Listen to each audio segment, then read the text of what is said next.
back in 2008, someone suggested I watch The Secret. I had watched it and it was spring of 2008. And then I don't know if it was the exact next race. It might have been because I was a race car driver. Yes. And the next race was my race in Japan that I finally won in IndyCar.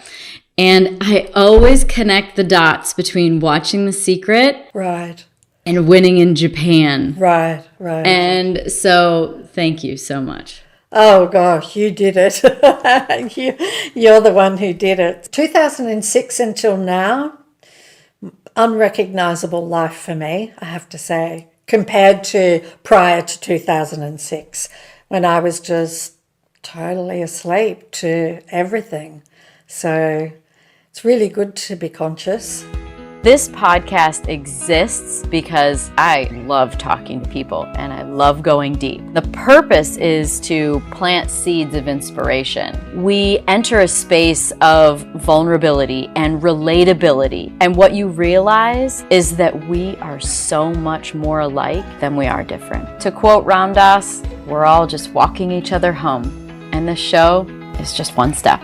I'm Danica Patrick, and I'm pretty intense. I am so excited about the guest on the show today. Her name is Rhonda Byrne. You may remember it, she created and produced The Secret. Like, this was revolutionary. I watched The Secret in 2008 and then I went and won in Japan. But I always connect the two. And I think she really brought in the idea that you can manifest your life, the law of attraction.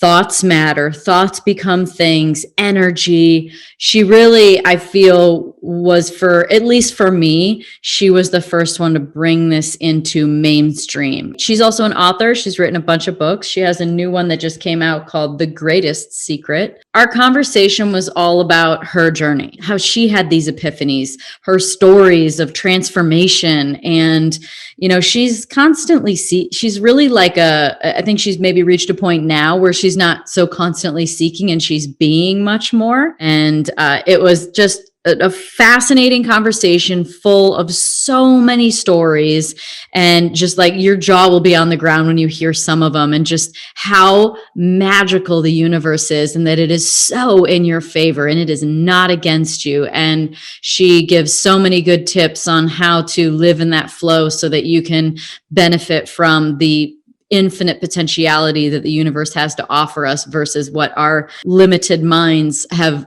only seen or experienced. So I hope that you found this just as fascinating as I did, and that you take so much away from it and are able to apply it in your life and truly live the life that you want to. So enjoy the episode. I tend to just do one thing. So you're the star today. Star of the day. So my honor. Let me go back in time for a little bit of background so you can understand how long I've been aware of you. Back in 2008, someone suggested I watch The Secret. And I was like, okay. And what year did it come out? 2006. Okay, 2006. So it had been around for a bit, but I had watched it and it was spring of 2008. And then I don't know if it was the exact next race. It might have been because I was a race car driver. Yes. And the next race was my race in Japan that I finally won in IndyCar. And I always connect the dots between watching The Secret and winning in Japan. Right. And so thank you so much. Oh, gosh, you did it. You're the one who did it. So, yeah, it's been 2006 until now, unrecognizable life for me, I have to say, compared to prior to 2006, when I was just totally asleep to everything. So it's really good to be conscious. It is, but it's a journey at the same time. Oh, it's a journey. Yeah, it is, but it's a wonderful journey. Yeah, it's like you talk to anybody that's on the journey of waking up, of consciousness, of healing, of any of those things. And, there can be really rough periods where you have to face a lot of things and look at yourself and the things that you've denied or the things that you've not nurtured or cultivated, whether it be inner child or whether it be relationships or the way you show up and how you feel about them and how you project.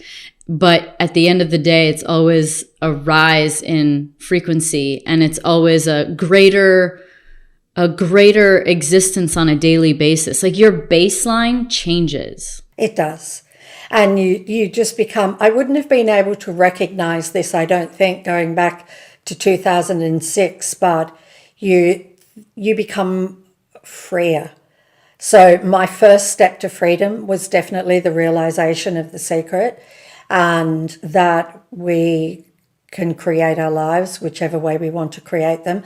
That was just the most massive breath of freedom, and was incredible. And so my life completely changed from that 360 in every single area. But then I always felt, well, if this is the case, then there must be more that I don't know. And so I just became a crazy sincere seeker. I just read every book that was going. I went back through time. I was going through all of the traditions and the religions. I just could not get enough. And I was doing it 24/7, and I could do it 24/7 because it was really my work. So it was amazing to be able to do it. Just so blessed. Well, that's an example of doing something endlessly and you're like so energized for it and insatiable for it because it's so your purpose. I was not the least bit tired. I had to force myself to go to sleep. I couldn't wait to wake up in the morning. And so I could keep going and doing more and more and more. And I had so many realizations over those years, one after the other, after the other, after the other. Aha moments that completely changed the way that I saw the world and the way that I saw myself. And it just kept continuing that way. And so the more realizations that I had, the more that I could see the way things really are, the happier I became, happier, and less able to be disturbed by people and events. Well, what was the first story? What is the first story that it was like being hit with a truck or enlightened, and probably not in a negative way, but what was that first thing that aha, that epiphany that happened that made you realize, that got you into the path that led to the secret? It was a particular evening, and I had a really, really rough year that year. My father had died suddenly, and I was making 6 movies about unsolved murders. So it was a really, really rough subject. I had a production company. And so everything that could go wrong went wrong that year until I reached September the 9th. And I had 2 phone calls in a row. It was timed so beautifully. When I look back, it was incredible, because the first phone call absolutely brought me to my knees, and that was my accountant saying, you're going to be broke in 30 days. You've gone $2 million over budget on the movies, and I still had 1.5 to deliver. And I had a director, and we'd gone over budget. And then I hung up the phone, and as I hung up the phone, it rang again. It was my mother, and who was in a really bad way. So those 2 phone calls absolutely brought me to my knees, because I didn't feel that I could solve either problem. Like, I was so good at fixing things, but these 2 things, my mother was grief-stricken because my father had died earlier in the year. And so these 2 things I could not solve. And so I just collapsed in despair. And that moment of collapsing in despair was the moment where my life would change forever.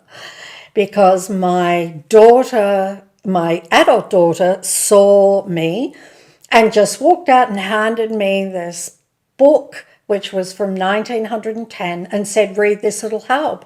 And I mean, I've asked her since, why did you give me that book? And she's like, I don't know. She just didn't know. She was just, and the way that she gave it to me was almost kind of robot-like, like just handing it. What's even weirder is that with the sky falling in after the 2 phone calls, is that I read the book. Right. You made time for the book. I just sat down right there and then, and I opened it up and I started reading, and all my tears were hitting the pages. The ink was running, and 90 minutes later I'd finished reading it, and oh my gosh, my life had completely changed. I knew things that were not in that book. I just had the biggest realization. Of course, the book was the trigger, and the book is called The Science of Getting Rich by Wallace Wattles, and it's available for free on our website if anybody wants to download it, thesecret.tv. But that book, I just saw so much in that book, and that set me off on a search. From that book onward, I went back into time searching for this information that I absolutely knew was the truth, that we created our life. And I just went right back through history, actually way back to the Emerald Tablet. And I didn't tell anybody what I'd found. I just continued to research. And it's like what you were talking about. There was something rushing through me that just took me. I barely slept. And then it was almost like I would pick up a book and I would start to read it, and I would read that book, and then I would look at the time and think, oh, it's really late. And it was 5 minutes from when I last looked at it. It was like time stopped, and it was like time became really malleable for me. And so, wow. Yeah. Well, that's a reality. Time and space. This dimension, you were in a different reality, a different dimension where time wasn't relevant. Time wasn't. And so what I accomplished in 3 months was crazy. And in terms of reading and research. And then in January, this was in September, and mind you, I drove to my mother straight away the next morning, and I told her everything I discovered. So I got her all set, and a whole new world had opened up for her. And then I went back, continued with the research, and in January of 2005, I walked into my team and I said, we are going to make... it wasn't a documentary at that stage or a movie, or I didn't know what it was. We are going to make something that will change the world. And they thought I was mad. Well, and I said, isn't there some saying about it takes someone with someone crazy or mad to change the world? They have to actually believe it's possible. Totally. Yeah. Which is the secret, Mm-hmm. And so that was how it all began. And we were really practicing the secret while making the secret. And so we became very, very aware. I was very aware of signs, of messages, of hearing things, of being guided, but everything we needed was just put in front of us. Absolutely everything. What were the signs? What were the things happening that made you go, green light, green light, green light, here we go? Okay, so one example is we came to the United States to film teachers. We had no teachers lined up to film, absolutely none whatsoever. We could reach teachers so easily, it was just crazy. And they would all just say yes. But one of the teachers was Jack Canfield, and he was in Aspen at the time. And so we went to Aspen. He agreed to be filmed. And he asked me to do a presentation when I got there, and we'd made a big trailer. And there were something like 60 teachers in that room that I presented. And Jack, when I presented the secret and what it was going to do, and Jack said, who wants to be in this documentary? Put your hand up. They all put their hand up. And so in addition to that, we had been trying to get in touch with Bob Proctor through his people. And then when we were in Aspen, finally my researcher was in touch with his personal assistant, and she said, look, where are you at the moment? And it was my sister actually who was helping me, and she said, we're in Aspen. And Bob's assistant said, oh my God. He's in Aspen. He's in Aspen. Yeah, he's in Aspen. And so the moment she told him, he came over to us in 30 minutes because he knew it was meant to be.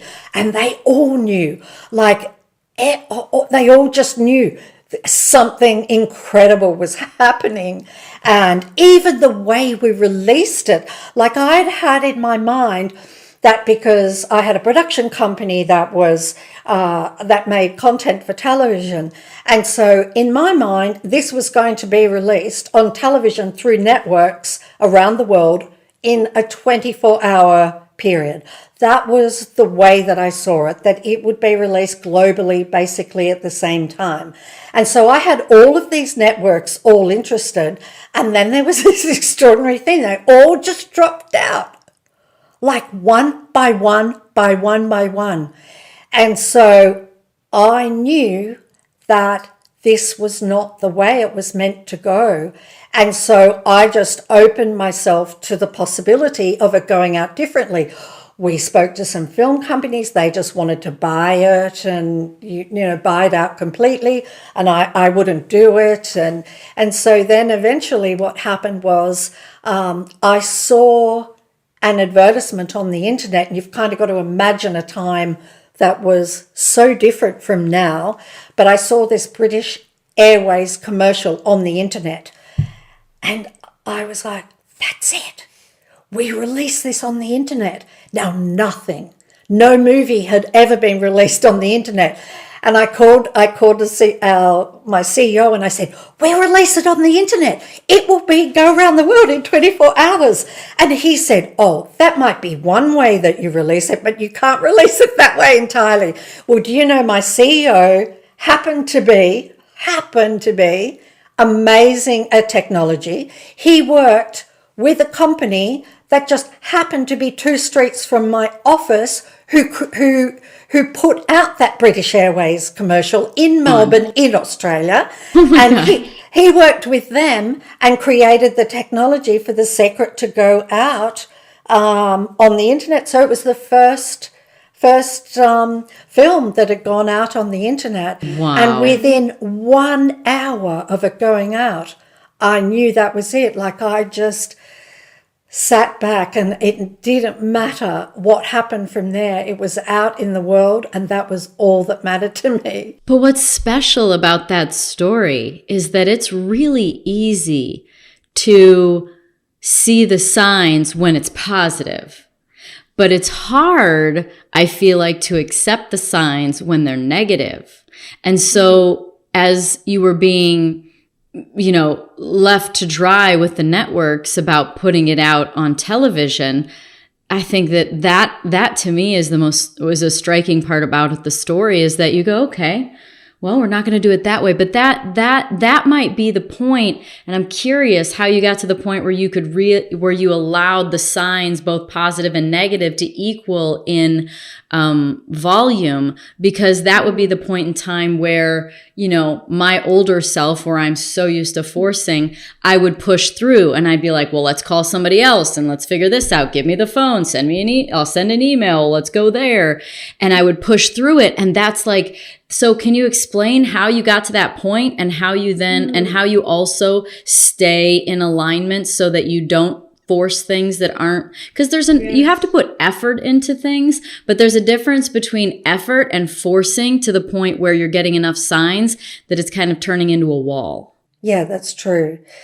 I just knew from The Secret that everything was happening for me.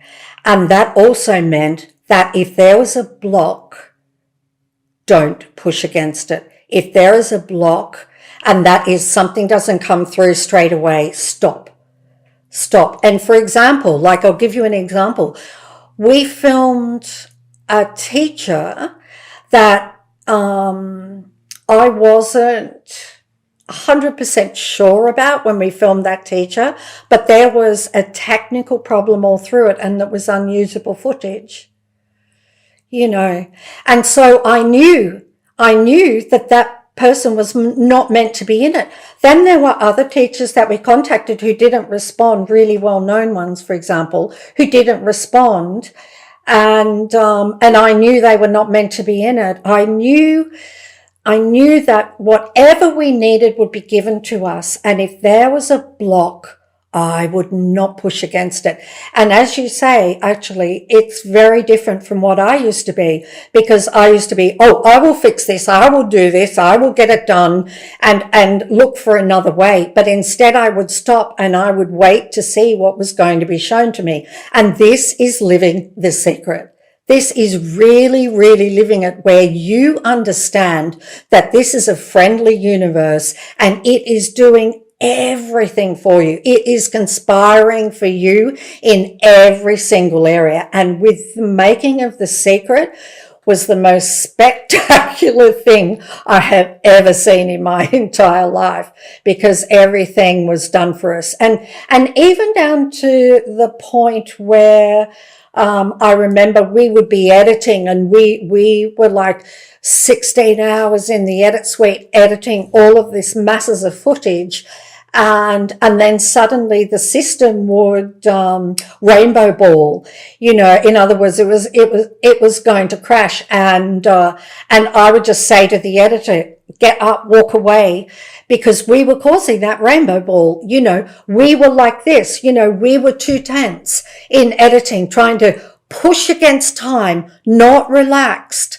And so the equipment was responding to our pushing, and that's in The Secret too, because it's if you are like, I'm going to be late, and you're rushing and rushing, then that energy will cause a car to be in front of you, slow down, this will happen, the train line gates will come down, everything will happen. But if you just let it go and you relax, which is what I experimented with, if I was running late for somewhere, I would do the exact opposite.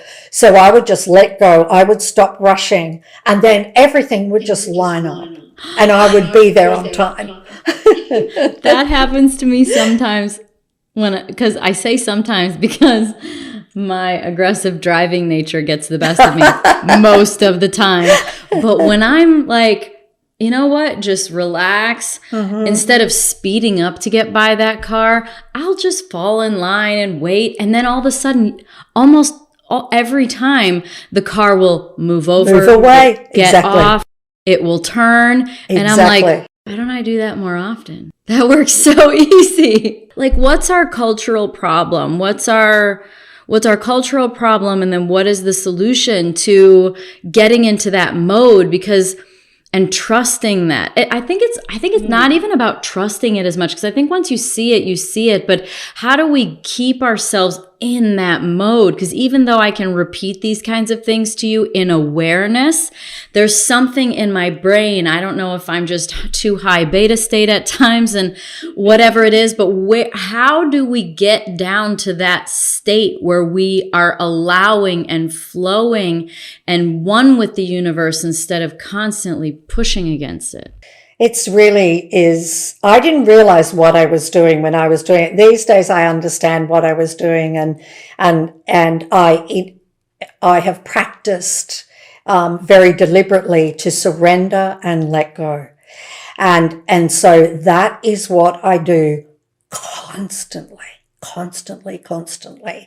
Back then, I don't know how I did it, but I just had such faith in the universe, because that was the way that I described it. And I had set the biggest intentions for The Secret, and I just knew that everything would happen for us. So we're very much in the flow. And if we were not, we stopped.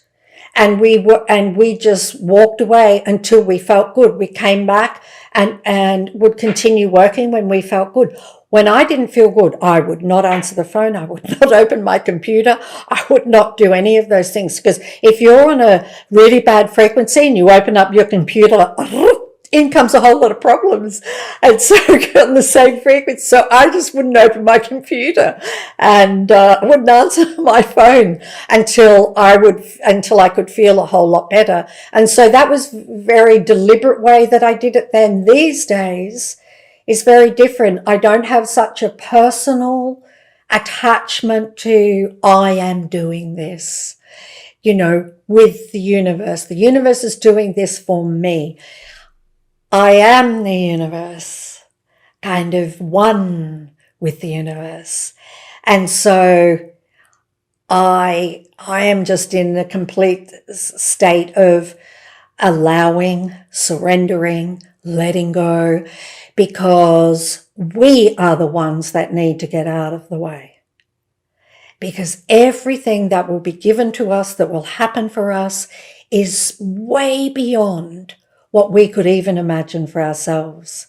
If I could imagine it, I'd be striving for it. But when you let go of your own idea of how something could go, you're now open to the quantum field of all potentiality that goes far, far beyond what our imagination has even conceived, experienced, seen, or caught a glimpse of. Exactly, because all we can imagine is the mind, and the mind tends to be a recycling machine. And then, as you say, in the quantum area or beyond the mind is every single possibility, unlimited possibilities. And so, yeah, I just keep surrendering to all of that. And the less we put ourselves in the way with our fixed ideas and opinions and all of those things, and we kind of get those out of the way, the more magnificent our life becomes. Absolutely magnificent. I've found that the human experience is challenging because it takes experiences, patterns, relationships, friendships, family. It takes all these dynamics that push on us to see ourselves. And it's hard to see yourself. And so how did you get to that point where you could kind of release and surrender and get to that point? Did you process anything about childhood? Was there anything about your upbringing, something about family, something about your own patterning? Or were you able to just not have to go there and access this potentiality with the simple awareness of the secret? Right. I saw in 2016, I had a revelation of who we really are. And so that is what really changed everything. And even I think in Secret, I would refer, we are the infinite being, I would say it in the Secret. And I definitely believed that, felt that, knew that. It's just that in 2016, I had the experience of it. And so I realized then that the person is absolutely the smallest, tiniest part of us. And so basically, I just spent my time releasing any negativity that arises, any memories that arise, because I know that any negativity that appears or that somebody else triggers with negative feelings or negative thoughts, any memories appear because they're ready to be released from our life. That's why they're appearing. They're ready to be free. And so I know those things are inside of us, held in our subconscious mind. And when they appear, they're ready to be free. So I learned how to release them really quickly. And it applies to everything that everything negative, everything that we consider negative. But I only release the things that appear. And if a negative feeling comes along, like agitation or disappointment, like I would get so excited because it would mean I could release it. And in the releasing of it, once you've released it all, you'll never feel it again.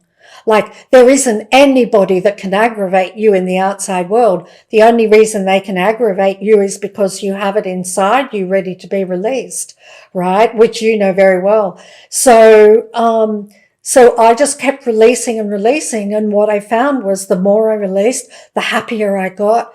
And so then I would see things like I had beliefs that didn't serve me, and I would just release the beliefs that didn't serve me. And oh my gosh, then. That's beautiful and not overwhelming. Not at all. You know, because in my mind, I think, oh man, get through all the trauma, like heal all the things, like, you know, ancestral things, like dig in. But, right, like, how do I get to that? The way you're describing it, and this is, I think, one of your many gifts is to put things simply so it can be comprehended and understood, is that just when it comes up, you deal with it. So, of course, I'm curious, what was that thing that happened in 2016?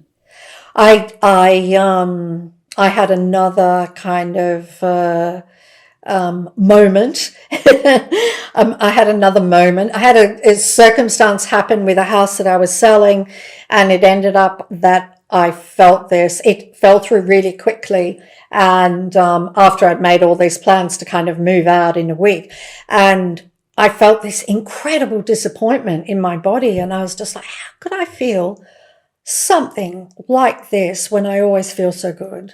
I just didn't understand it. And so what I did was I just decided I wanted to watch something spiritual. I didn't want this feeling. And so I just wanted to watch something spiritual so the feeling would go away. And I turned on my computer and Conscious TV, and they were interviewing a man called David Bingham, who's just an everyday person like you and me, not a teacher or anything like that. And he talked about how he saw the truth and became free. And I was like, the truth.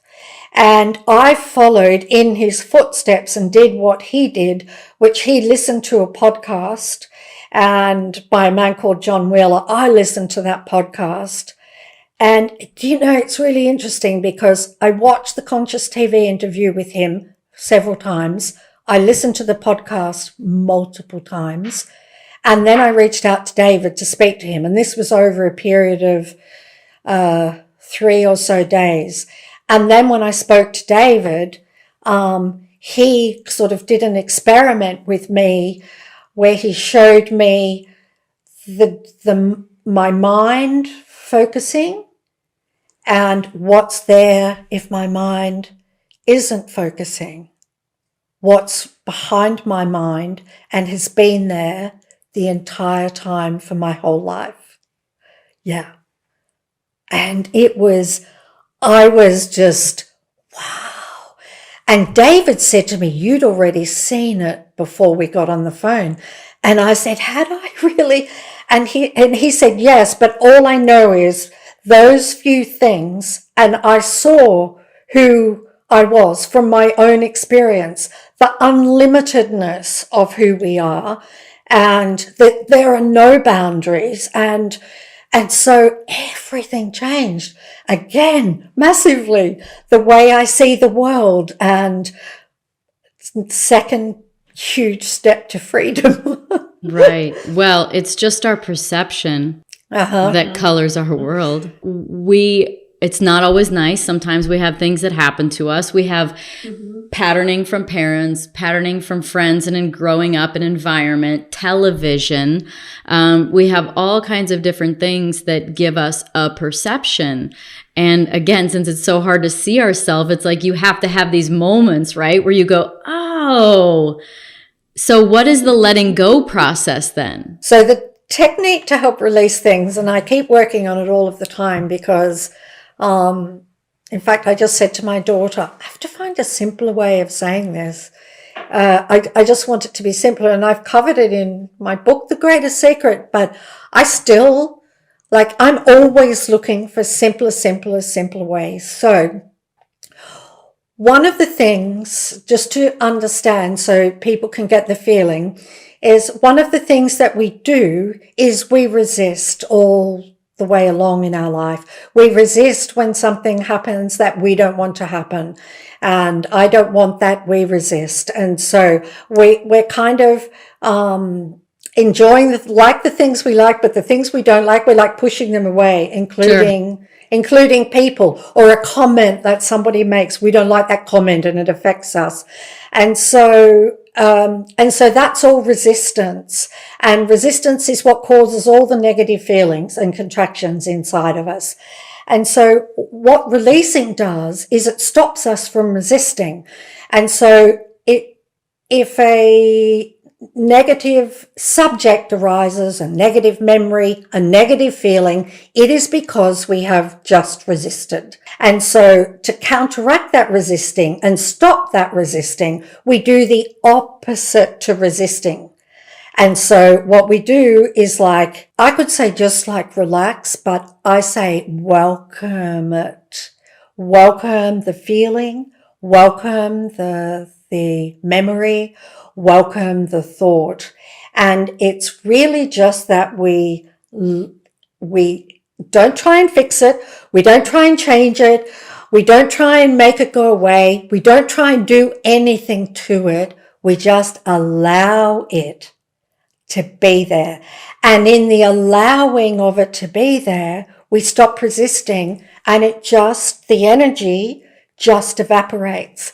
And very often you can feel the energy unwinding in your chest. It's just an automatic cleansing system in our body. The moment we stop resisting, everything unwinds. And so you could just do this if nothing appeared. You could just be really relaxed and just allowing of everything to be just the way it is right now.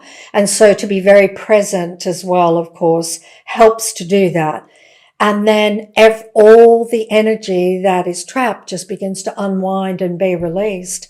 And why we don't need to go through picking one trauma, one memory after another is because many of them attach like a train with carriages. And so we can get one and it just pulls the whole train of carriages out at the same time. That's overwhelming. And takes a whole lot of memories with it. And so we don't need to go through anything one by one, or we just need to see the ones that appear, the ones that are triggered, the feelings that are triggered by an outside event. I know that you talked about mirroring, and that's what's so beautiful is that, I can use the universe as an example. We'll use people, circumstances, and events.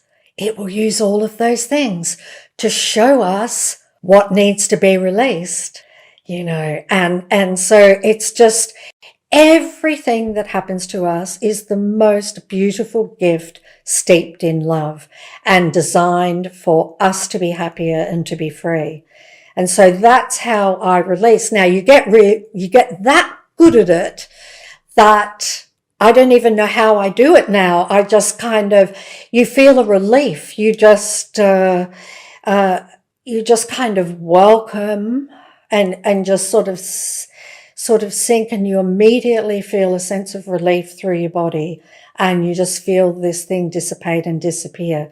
And it's amazing. You can have a really strong emotion and it will just evaporate. It's the best feeling in the whole world. Do you think that yes, it sounds magical. This sounds like floating through life. But do you think that 2016 was when you were able to sort of sense and feel this, I'm going to call it, from my perspective, what would be like the observer. You can access the observer of your thoughts because we aren't our thoughts, right? So there's something that's able to recognize that we're having thoughts. Exactly. So we can't be our thoughts because we know we're having thoughts. And so do you feel like this transitioned when you felt that more observer perspective, that instead of things happening to you and being in the moment, you're actually like almost looking from above, feeling from above, and allowing this sort of exchange of energy to come and release and go because you're not in it and you're not grasping onto either the memory, something you wanted, or identifying with pain or some sort of level of victimization or something you want? Like it's more observer mode? Oh, it's definitely what it is. Is definitely what it is. You become the observer rather than the observer of the person, and the observer of yourself. And so you create this kind of gap. So everything's not as personal, and you just discover incredible things. You allow other things to be released because, and I think you said it in your 20, I watched your 20 things that you realized over 2020. I watched the lessons this morning. And yeah, one of the things for sure is that you just begin to see everything really, really clearly, and you're not so attached and you're not so identified, because when we identify with those things, then we really feel the pain of those things. And as you said, actually nothing's personal. Feel it's so personal. Everything's personal. It's not all personal. And so when you're the observer, then you can have some relief from it not being personal at all. Yeah. So do you feel like this also affects the way that you see other people? Meaning instead of seeing them do something to you, you actually see their pain and their patterning perhaps, as opposed to, why'd you do that to me? Like you can actually see their light instead of the projection. Exactly. And you can see that's where they are. That and you don't have this, if somebody asked for your help, you would just do anything and give it. You're not overcome with this, well, I need to fix everybody, because everybody is just in the perfect place where they are. They're exactly where they're meant to be. Somebody wrote into me and said, how do I get back on track? And I said, well, you're never off track. Ever. Explain that. What does that mean for them when you're like, don't worry about it. Everything is perfect. You're right on track. What is that? What should that be telling them? Well, because immediately first of all, immediately you let go of resistance. So the mind is saying, oh, you're off track. And then you believe it. And then you create it. And then you feel like you're off track. And I'm saying, but you're actually on track. You're perfectly on track. Now, if I could have had a conversation with the person, I would have said to them, are you the one that's off track? Or are you the one who is aware that you're off track? Are you the one that's aware, or are you the one that's off track? And we're always the one that's aware, which is the observer, right? Your observer. And so that kind of frees you up right away, because it stops the mind from kind of getting you and having you identify with this concept that the mind just made up. It just made up this concept. You're off track. We swallowed it, hook, line, and sinker. We're perpetuating it. I'm off track. I believe it. I'm off track. No, you're not. You're perfectly on track. And then to look at it in an even bigger perspective is that we are always exactly where we're meant to be. And Robert Adams used to say, everything is unfolding exactly as it should. And everyone is going to be fine in the end. None of us can be hurt or harmed in the end. None of us. We're all eternal. And it's up to everybody to discover that about themselves. And I can only encourage people and say it's the greatest journey you will ever take, is to find out who you are and to free yourself. It's really, really wonderful. But there's death of the body, sure, but there's not death of the consciousness of who we are. And so we're just here having fun. I'm curious if you feel like we come into life as people with a purpose and a mission. I'm asking that because the secret is all about manifesting your life and asking the universe and sort of allowing the flow of things. So do you feel like you came in with a purpose? In some of your stories, you talk about this knowing that you have. And, there's like, it's almost like, it's like this tiny bit of information that unlocks this huge, vast library of content and knowing. And so I wonder where you stand on that. Do you feel like you came in with a mission? I do. And definitely The Secret was a part of that for sure. I mean, I looked back on my life and I just saw how I had just been shaped all the way along for that moment. I just felt that my entire life was heading toward that moment, even to the point of, to give you an example, I worked in television and I worked in news, and so I was very aware of news manipulating stories the way that they wanted to manipulate them. And so when The Secret became massive, I had every show and organization wanting to interview me, newspapers and everything. And I knew, because of my experience with news, that if I succumbed to all of that and did all of that, there would just be this thing of building you up and then tearing you down. And I knew not to do it. Now, I would never have known that had I not had the experience in news. And so I was very careful about what I did. I did Oprah because I knew that Oprah lived her life, this way. And so I was very particular about what I did. The other thing was that I wanted to make sure that the message was the star and not me. And I'm happy to be there to say, this is what I discovered, and I had to share it with the world. And I really did. I couldn't have lived without sharing this. It was a force that was coming through me. So I definitely know that the journey that I ended up on was the journey that I was meant to be on. However, I want to say that it's the same for everybody. It's just that it's so more easily marked maybe with The Secret, because it was a big event.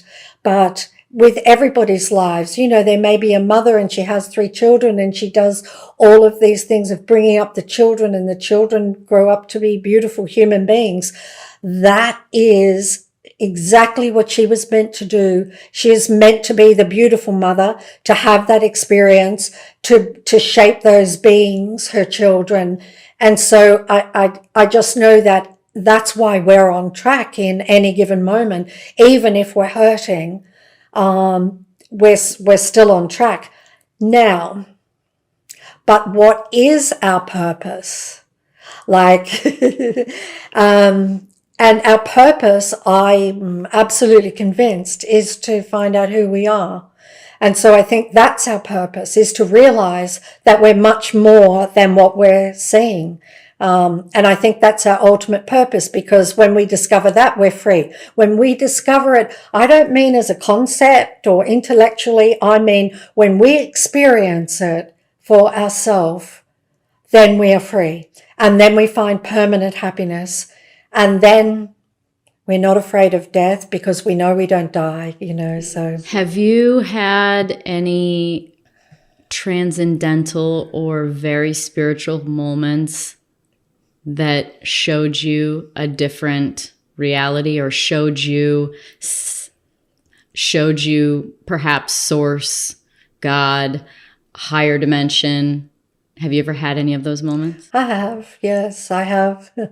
I had probably the one that had the biggest impact on me was when I was a child, and I was about 10 or 12 years of age, and I was one of 4 girls at that time, and we were very protected by my parents, so there wasn't a lot of socializing in those times. We were just really the siblings. We just played with each other, but I was sent away to a school camp, and that was a really big deal for me, to be separated from my family. I'd never been separated from them before, and I was very shy.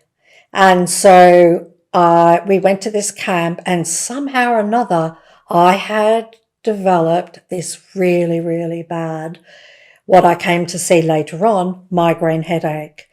And I was so shy, I didn't even tell the teachers that I was so sick. And I remember we were in these huts and we all were put to bed. And of course, the moment you lay down with a migraine headache, it's even worse than ever, right?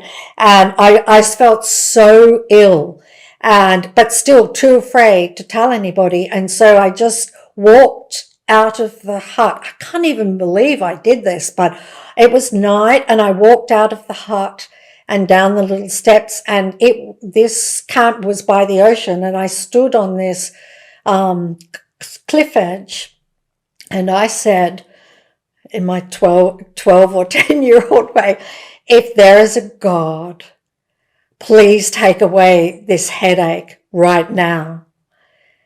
And not only did the headache dissolve instantly, but the most incredible joy and ecstasy and love swept all through me. And I had tears pouring down my face. And from that moment on, I always knew that God existed there, always. And so it wouldn't matter if the whole world said, oh no, no such thing. No, from my own experience, I knew it. And the way I see that God is very different from the way I saw that God as a 10-year-old. I saw God as something separate from me, right? And, that God out there is sort of talking to the sky. And, but yeah, so that was a really big experience. But I've had many, many spiritual experiences, which like the earlier one that collapsed time and space, and where I'm here but then I'm there. And wait, did you tell that story? Was that the reading one where you read the whole book in 5 there's minutes? the reading one, and I've been in some places and then I'm in another place. And tell me more about that. That sounds like fun astral travel. so I was with a teacher, and we were 60 miles away from a city. And I asked this teacher a question about, dimensions and traveling from one dimension to the next. And he said, close your eyes, to all of us in the car. We're traveling on a freeway and we could see the city way in the distance, like 60 or so miles away. So we closed our eyes, and next thing there was this bump. And we opened our eyes and we're in the driveway in the city. Yeah. Do you remember what happened in that time frame, or there was no time? So was this a shaman? Was this a shaman? No, just a teacher. He was a teacher, and yeah, he just, I think, had a really good understanding of time and space, and that doesn't really exist. And yeah, so, but I was really lucky because there were 5 people in the car. One of them was my daughter as well. So, but what was really amazing about that experience for me is that what it had me see was that nothing is what it appears to be. And when you can have an experience where what you believed is, solid and can't move, and when you have an experience like that, you kind of melt, and then all of the fixed ideas you have begin to collapse. The things where you're convinced that you're walking into a room. I mean, quantum physics tells us, quantum physics tells us that when we walk out of a room, it doesn't exist anymore, and the room just appears when we observe it. And so, I mean, I studied quantum physics, and so I used to try and, catch the room coming back into existence, right. which is really hysterical, right? There's a very high probability that it is a virtual reality. It definitely is. And I remember a teacher, Lester Levinson, saying that reality is actually very vaporous, so therefore very malleable. Now, I definitely know when I was researching The Secret that I didn't do it deliberately, but time just collapsed. it just collapsed for me. It's just, and I was able to do things in kind of no time at all. And you can't explain that.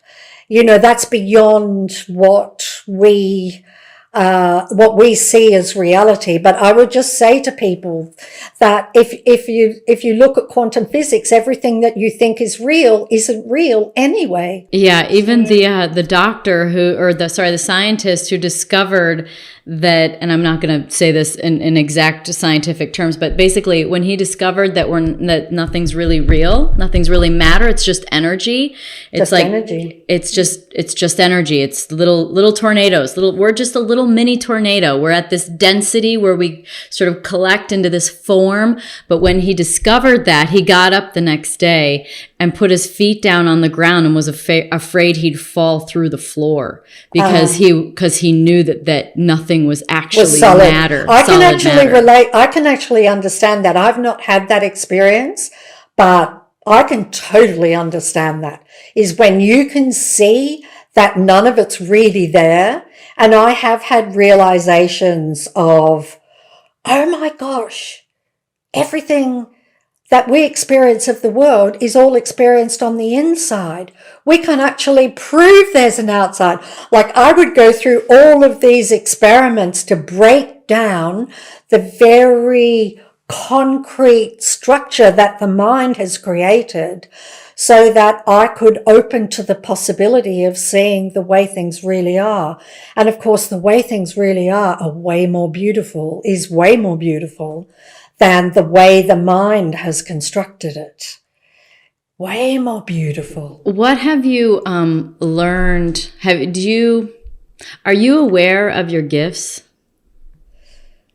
Like what you're able to do or see sort of beyond the normal? Any of those kinds of things? Because I just get the sense like you have, there's sort of like a claircognizant nature to you, and where you just know things. Have you found those out? I can remember this mentor of mine. I could see things, light and all kinds of things, and auras. I remember I walked past a person and suddenly they had this aura around them. I was like, wow, this is so cool. And I would see light, like somebody would be talking and it was on a really beautiful subject, and I would just see all this light coming from their hand, and so I just thought, oh, this is so cool.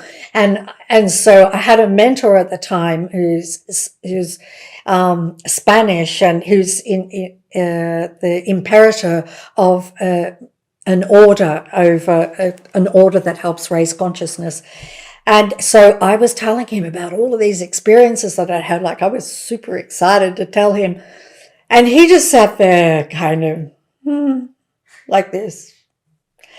Not impressed. And he said, it's normal. It's normal. And it was really amazing about that because I thought it was like supernatural. But he was telling me it's all natural. And so anything, the ability to know things, and I do know things, like if I like I know, for example, there was a friend of ours and she was rushed to hospital and she was pregnant and the baby was I think she was like 32 weeks, and my daughter came to me and said, can you please give her magic dust so that she will be okay with the baby? And I said, that little girl is going to be just fine. And I said, she's having a girl, right? And my daughter said, they don't know what they're having. And I said, oh, it's a girl. She's going to be fine. And Poppy was born and she was just fine. And I just knew that. How did I know that? I just knew that, but it's the same for everybody. There's nothing special here at all. It is just open your mind just open yourself to the possibility that things are different from the way that you think they are, and that they are more beautiful, more magnificent, more amazing. Because people can be really afraid, like if they think, oh, I don't want to see light. Seeing light is gorgeous. It's gorgeous. There's nothing to be afraid of. And that's also the other thing my mentor said to me. There's nothing spiritual that can ever harm you. There is nothing to ever be afraid of. Yeah. Yeah, because people are afraid. They're afraid of the dark. And no, nothing spiritual can ever harm us. So, so I just took that into my heart. I would agree. And I mean, I've had some weird mystical sort of like scary things that have had. Oh yeah. But one of them, I mean, I've had the good ones, the sort of transcendental good ones, but I've also had a few of the bad ones. And I remember one in particular, I was in a hotel and I was asleep and I woke up. I didn't wake up, but I awoke in my dream to like a silhouette of like a little boy. It was like a black see-through sort of smoky image of like a little boy. And it ran around the room, and then it jumped on the bed and started jumping on the bed. And then I turned over to go to sleep turned over away from the facing side to the door. And then it laid down in the bed next to me, staring at me. And the only thing that I knew to do at that point in time, even in my sort of lucid state, was to pray. And so I just asked for this to go, for help, for angels, for all the support. And I fell asleep and I woke up and, I had cried in the night. So like my eyes were crusty. And so things can scare you, but nothing can hurt you. Nothing can hurt you. No. Nothing at all. I mean, I can remember the ceiling of my bedroom. Like I would wake up and it would just have all these like hieroglyphics over it. All of these. Yeah. I'd be like, wow, look at that. All of these like symbols, Egyptian symbols and everything. And that just did not surprise me because I had traced the secret back to the ancient mystery schools. So the fact that all of this appeared on the ceiling just didn't surprise me at all. And I just lay there, was like, wow, this is gorgeous. Have you been to Egypt? I went to Egypt earlier this year. I finally. haven't. I mean, I've been called to Egypt since I was like probably 18 or 19. I thought the oddball place that I wanted to go. And so this was 20 years ago, where nobody was wanting to go to Egypt 20 years ago, at least not in my reality. Yeah. And I finally ended up going, and it was one of those sort of scenarios. It all went very quick. I was doing a Joe Dispenza. I was with Joe Dispenza in Santa Barbara. And it was just like a one-day little event, and there was about 20 of us, and there was a manifestation technique showed where we write down a letter representing what we wanted to manifest, and then reasons why, and then elevated emotions and connecting with it. And so at dinner that night, a girl turned over and she goes, "I heard you're interested in Egypt." And I said, "What?" I was like shocked. I was like, "Do you know what I wrote down?" And she said, "No." She goes, "But the girl next to me said you guys were talking about Egypt earlier." She goes, "There's a trip in February if you want to go." And so that like all came down within like 2 hours after manifesting it. And the funny thing is I really released the timeline on manifesting it. And I thought, I'll focus on this for the next couple of years if it takes to manifest the right trip. And it came about. And so we ended up going in February, and it was so beautiful. And it was just, you really get the perspective. The main perspective was that we don't get it. Like we don't see it all. We don't know it all. We have no idea how anything was done. We're talking about what's written on the walls. We don't even know how they made the walls. Like how they are so perfect. How did they do that? We don't know. And so there is a lot of mystery. And so, in you talking about the mystery schools, I'm not well versed in that, but there's like Isis's mystery school, Hathor's mystery school, right? That's right. There's all the different. They were masters of the mind. I mean, they could manifest incredibly. They were absolute masters. What did you learn about them? What was it about the mystery schools that you learned when you traced it all the way back to them? All of the teachings, like the fact that we create our reality and that the mind is projecting absolutely everything.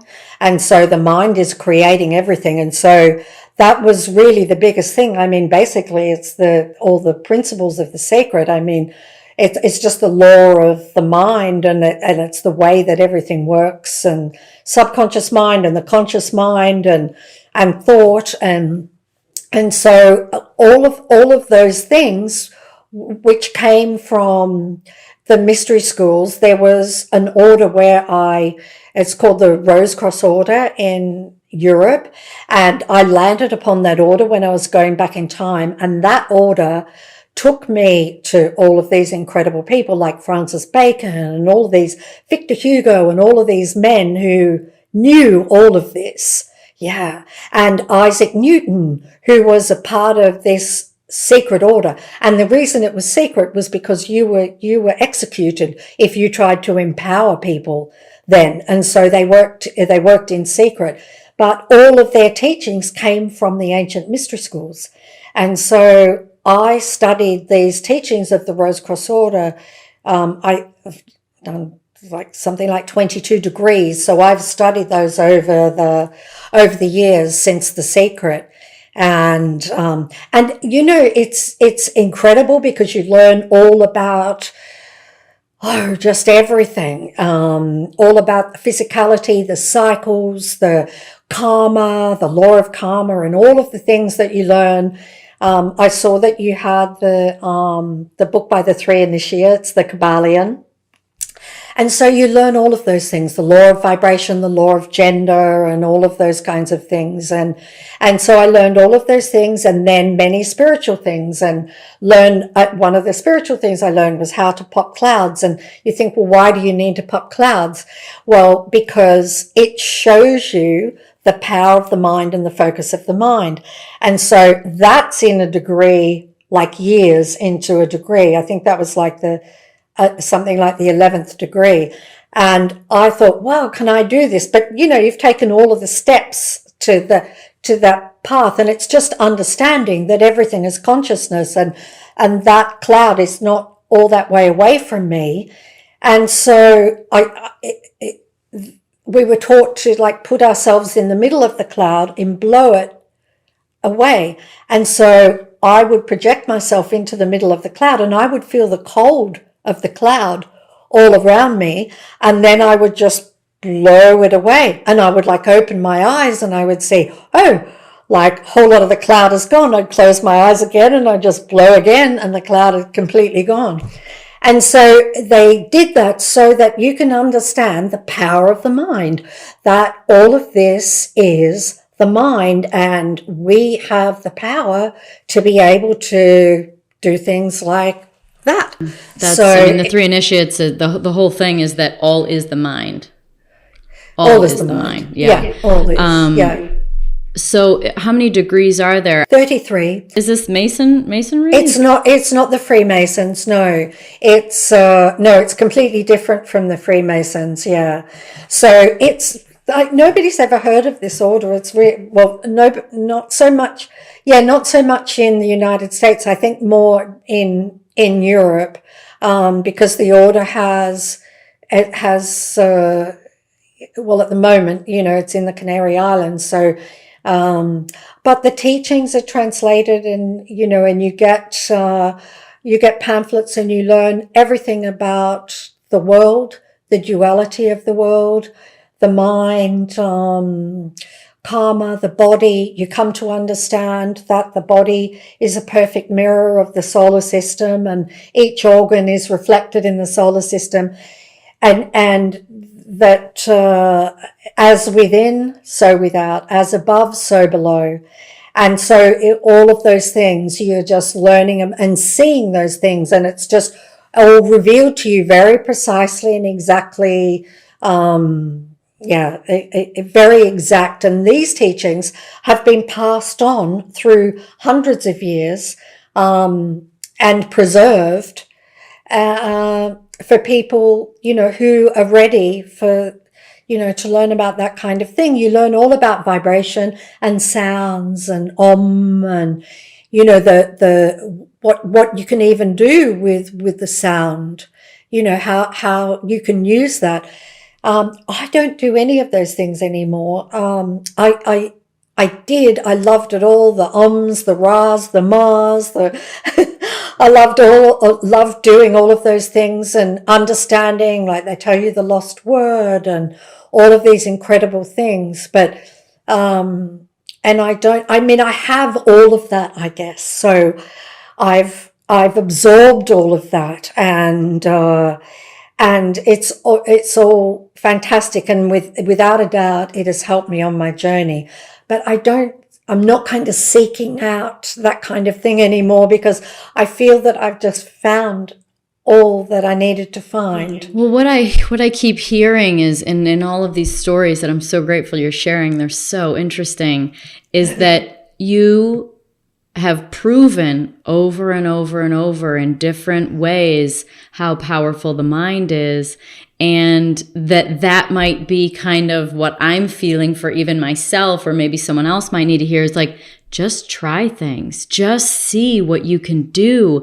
And so since you've proven to yourself through these modalities and these techniques and these skills, and these ancient traditions, that you have this power. So it's not a matter of having to practice it. You use it when you need it.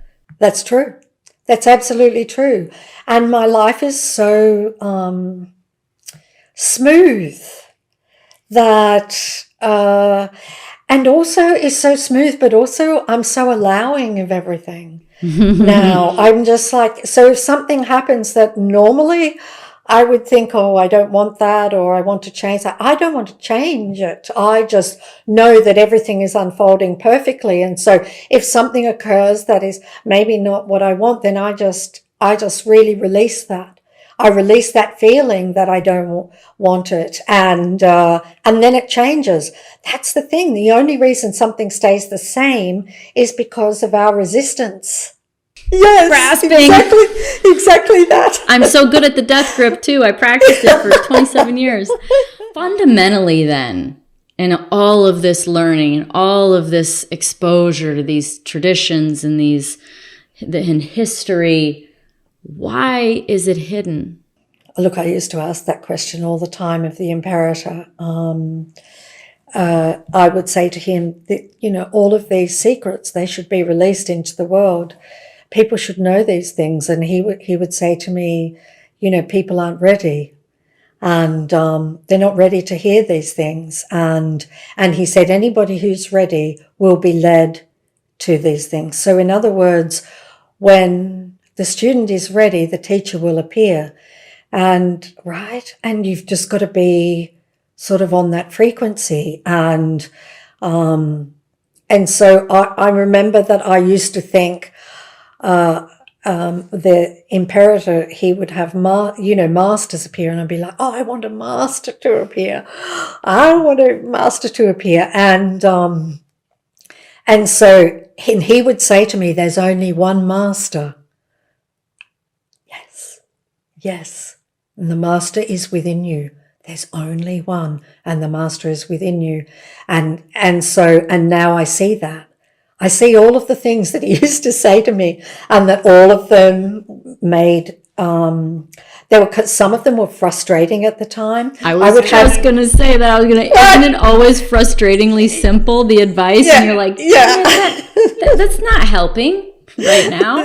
That's right. And there are things that I discovered, like, 10 years later, and I would say to him, I've just had this realization, and I would explain it, and he would say, yes, you are correct.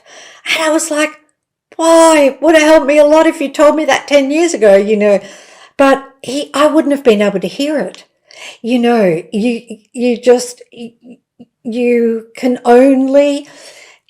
only, like, consciousness is expanding, and so you can only hear what you're ready to hear. But I want to say to everybody, there is so much for you to hear. There's so much for you to see. And just like keep opening yourself to the possibility that nothing is the way that it appears to be. On the heels of the original inspiration and story about the insatiable drive to learn and absorb after reading that book, which I'm so glad I heard the story about your daughter giving you the book, because I wondered when I rewatched The Secret the other night, because I was like, I should buff up and rewatch The Secret, and how the post-it on the book said, Mama, you need this. What was it? Mama, I think this will help. Mama, this will help. And so I'm glad I heard the story. But what is it now? And I'm exaggerating in my words, but I'm using it as an analogy. What keeps you up at night now?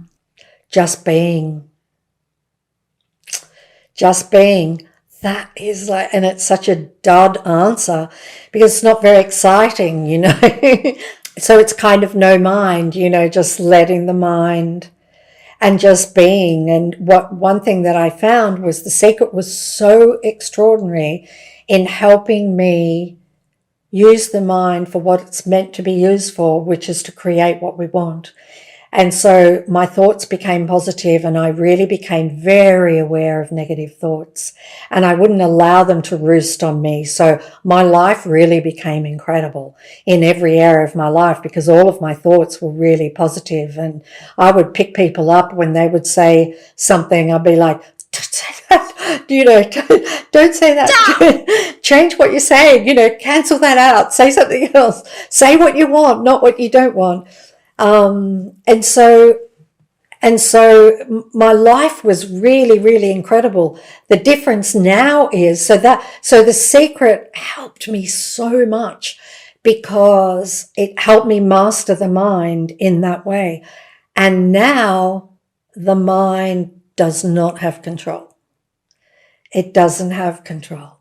And so now I exist with this beautiful happiness and just use the mind when I need the mind, like to talk to you today, and just use the mind when it's necessary. But the mind is not nearly as strong, doesn't have the strength to kind of rise up and take over and take me down a rabbit hole with some story it's created and then have me buy into that story and believe it and then have me suffer because of that story. It doesn't have that kind of power over me anymore. And it was just a progression. First of all, The Secret, and then becoming so aware of your thoughts. You know, just becoming aware and aware of how you're feeling, because feelings and thoughts are both the mind. Is that what, by the way, I got The Greatest Secret. And this book, it's heavy, like really heavy. Is it the gold? I'm wondering if it's actually real gold because it's so heavy, but is that the greatest secret to release the mind, that there is no Absolutely. mind? It's just, it is. That shows you the way. It is heavy, and I think it's the paper, and it's beautiful. It's a beautiful and it's book. thick, and it's thick too. To release the mind. It's really it continues on from The Secret, because The Secret shows you how to use the mind for what you want in your life. What The Greatest Secret does is shows you how to release the mind so it can't beat us up, torture us, you know, sabotage our life and create negativity and, you know, with negative thoughts, negative feelings, torture us with negative feelings. You know, getting angry over things and all of that, and keep creating all these circumstances out in the world that are triggers so that the emotions arise in us. So it's to be free of all of the suffering. And that's really what it is. And when you remove all of those things of the mind, then what is left is the most exquisite happiness that is unshakable, will not move, even in an urgent situation. You know, if an urgent situation arises, that happiness is there. But if an urgent situation arises, you know, you will be led to do exactly the right thing. You will be guided to do exactly the right thing. Whereas the mind will be, what will I do? What will I? You know, instead you are just kind of being placed everywhere perfectly. in life, way better than you could ever do yourself. Isn't that the truth? Isn't that the truth? Well, thank you so much for your, 15 years of guiding us and exposing the secret and giving us all tools to happiness and having the things that we really want in life and recognizing at the end of the day our true innate power. Oh, thank you. Thank you so much for having me. It's just a delight to talk to you. Thanks everybody for listening to the Pretty Intense podcast today. I hope you enjoyed it. If you like what you heard today and you want to hear more, please click on the subscribe button.